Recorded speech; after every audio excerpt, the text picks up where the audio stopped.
of sandwiched in between. That's amazing, I say, looking back at the dish. I don't think anything in our house isn't from Target or IKEA. There's some strange swirling feeling inside my chest that I can't quite pin down. I shake it off. This is my mother, Amina says. My assumption correct. And then she gestures around the rest of the table. My father, my sister Nalia, my uncle. She continues talking, nodding to everyone, and I just can't help it. This is the sort of family people expect me to have when they meet me. The sort I sometimes think about when I'm alone and everything is quiet. Long bus rides, when I can't sleep at night or wake up too early staring at the ceiling. And it's not that I want this. It's that I feel like I'm supposed to have it, and I don't. And it's a weird, impossible emotion to pin down. Now I recognize that strange, swirling feeling. And why me and Amina keep having the same conversation. And I really want to get out of here. So, Michael, where are you from? One of Amina's aunts asks. I glance over at Amina, and she immediately looks embarrassed. I mean, I'm from here. I was born in Philadelphia. I start, but I know what she's asking. And it's not like this is a bad thing, it's just hard sometimes. But I'm Palestinian. Amina's entire family erupt in oohs, looking at one another around the table. When did your family move here? Are they first generation? Second? From where in? That's, I look to Amina again and she's physically wincing. That's a little more complicated, I guess. I'm adopted. I don't know that much. Anything, really. Oh, sorry, guys. Looks like that. There we go. Now we're back to it. I apologize for that. There's an awkward beat of silence, and I look around the table for something, anything, to talk about other than this. It's never easy. Being this on the outside, but feeling entirely different inside. I'm not the person people see, and I never know how to talk about it. And then I see it. What is that? I ask, pointing to something on the table. Oh, that's my pumpkin and sweet potato moussaka, Amina's aunt explains. I look at Amina, trying so hard not to laugh. I'm sorry, she whispers, and then she looks at the moussaka. Shut up. We're getting closer to Fittler Square, the neighborhood my family calls home. It's a bit like Amina's neighborhood in Queen Village, row houses and the like. The occasional stone building tucked in between, with large towering walls and big windows. I love my little neighborhood. Really, that's what Philadelphia is, a bunch of little neighborhoods scattered all about. There are tons of tiny side streets that are barely half a block in length, tucked away and hidden between blocks, with streets built in the 1800s that cars can't drive down, and homes so skinny I have no idea how they fit furniture through the doors. Well, I do now. They shop at IKEA, like my parents. Have I mentioned that I'm sorry? Amina asks as my parents' tucked away side street comes into view. There's nothing to be sorry about, I say, squeezing her hand. I'm used to all that. I know, but kind of thought my family wouldn't be like that. Did you warn them about me? I ask, grinning. She smacks my arm. Those kinds of questions always come up. It's not a big deal. I sigh. Though it kind of feels like it is, I really don't want to dig into that. It's my weight. We turn the corner onto my parents' side street, Rainy Coat, a dead-end street that is hidden away in the middle of a small city block.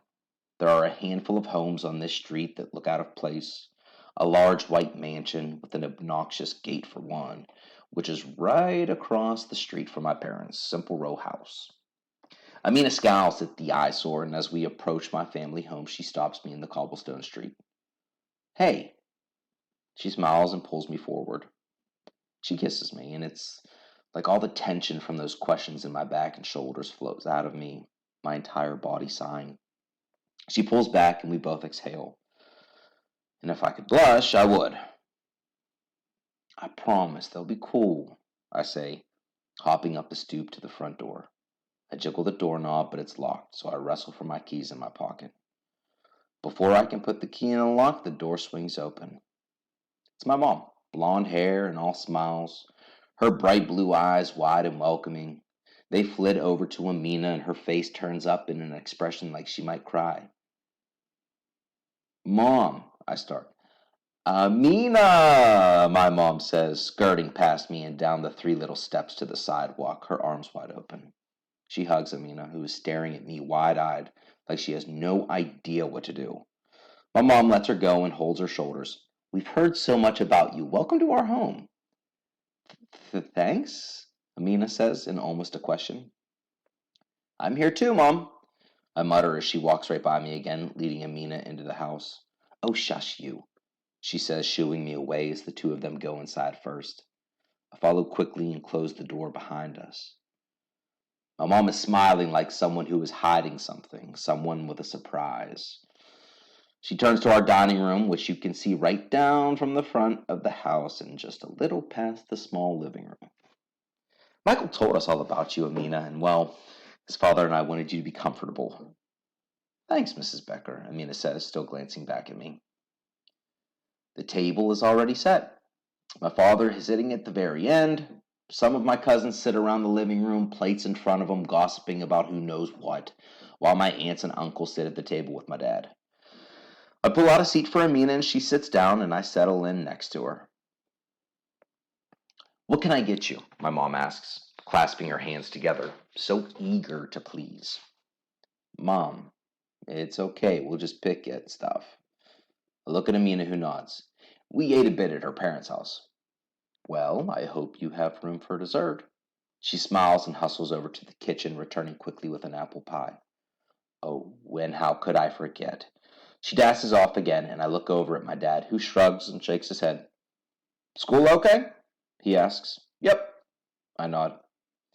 We have hummus, my mom exclaims, placing a platter down on the table, using the end of it to scoot the apple pie out of the way. And there it is, an impossibly large spread of store-bought hummus, a little dish full of olives and some poorly chopped up pita bread. My heart sinks, and I glance over at Amina. Her mouth is open just a little, and she looks like she's trying to figure out what to say. She looks at me, and I shrug. I mean, what am I supposed to do? Hey, I start. Excuse me, Mrs. Becker. I have to make a phone call, Amina says before I finish anything. She flashes me a glare and walks out of the house, closing the front door behind her. I told you that was going overboard, my dad grumbles, shaking his head. Hummus? Seriously? I look from my mom to my dad, and my mother has a deer in headlights look on her face, like she can't process what just happened. I get up and walk toward the door. I'll be right back. Amina is standing in the middle of the tiny street looking down at her phone and catches me as I close the front door. Told them about me?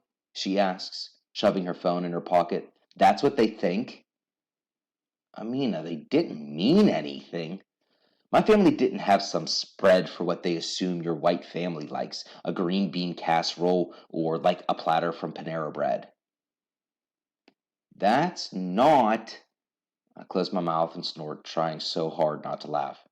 Oh, you think this is funny? Amina asks. Come on, that Panera joke was hilarious. You're funny. Amina digs the toe of her boot into the cobblestone street. I'm sorry, I say, taking a few steps forward her. They really do mean well, I swear, and I did tell them about you.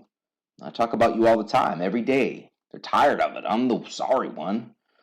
I'm the one who never wants to talk about why this. I point at myself and the house and then at her and then just gesture all over the place. Why this might be complicated and weird. My outside doesn't match the inside. I can't help that. Amina snorts. Oh, now you get to laugh, I ask. Maybe, she grins. It's just like that horrible sandwich of yours, that gobbler mess. I don't get it. What about it? On the outside, you're sure it's just this one simple thing, a sandwich. And then inside, it's a jumbled mess, stuff that doesn't belong together, things you wouldn't assume based on what you see on the outside. Hey, I'm not a sandwich. There's a pause, a silence in the air. And then we laugh. End of Sandwiched in Between.